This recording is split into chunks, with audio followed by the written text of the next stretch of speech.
அதிசயங்கள் செய்கிறவர் நம் அருகில் இருக்கிறார். அற்புதங்கள் செய்கிறவர் என்றும் நமக்குள் வசிக்கிறார்.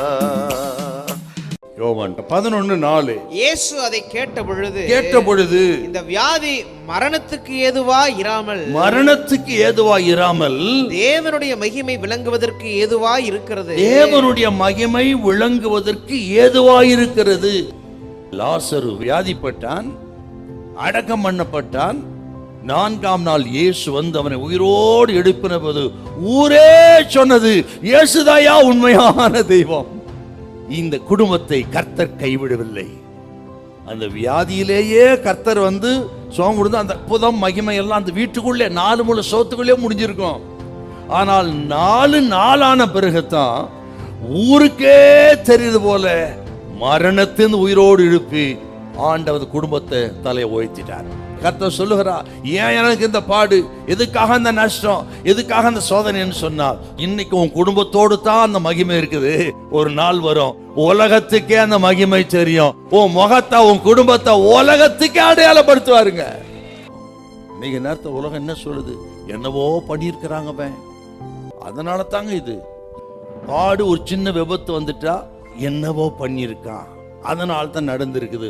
உனக்கு வரும்போது அவருக்கு என்ன சொல்லுவது தெரியுங்களா, சாத்தான் என்னை சோதிக்கிறான். நமக்கு வந்தா சாத்தான் சோதிக்கிறான், அடுத்து வந்தா என்னவோ பண்ணி இருக்கிறான். சில நேரங்களிலே நாம் நேசிக்கிறவர்களை இழந்து விட்டால் நம் விசுவாசம் அசைக்கப்படுகிறது. 1000 கேள்விகள் நமக்குள்ள வருகிறது.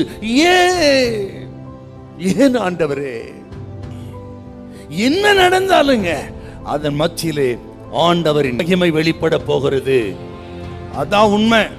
இன்னைக்கு பல பாடுகள் மத்தியில் இருக்கலாம். நீங்க அநேகர் 1000 சொல்லி இருக்கலாம், தலை குனிந்து இருக்கலாம்.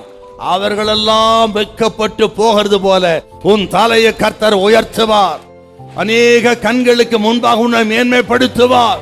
யோசுவாவே, இஸ்ரவேல் ஜனத்தின் கண்களுக்கு மேன்மைப்படுத்துவேன் என்று சொல்லி யோர்தானை பிளந்து மேன்மைப்படுத்தினவர், எரிகோவை வீழ்த்தி மேன்மைப்படுத்தினவர், உங்களுக்கு ஒரு தடைகள் எல்லாம் விலக்கி உங்க குடும்பத்தை, உங்க தலையை கர்த்தர் மேன்மைப்படுத்துவார்.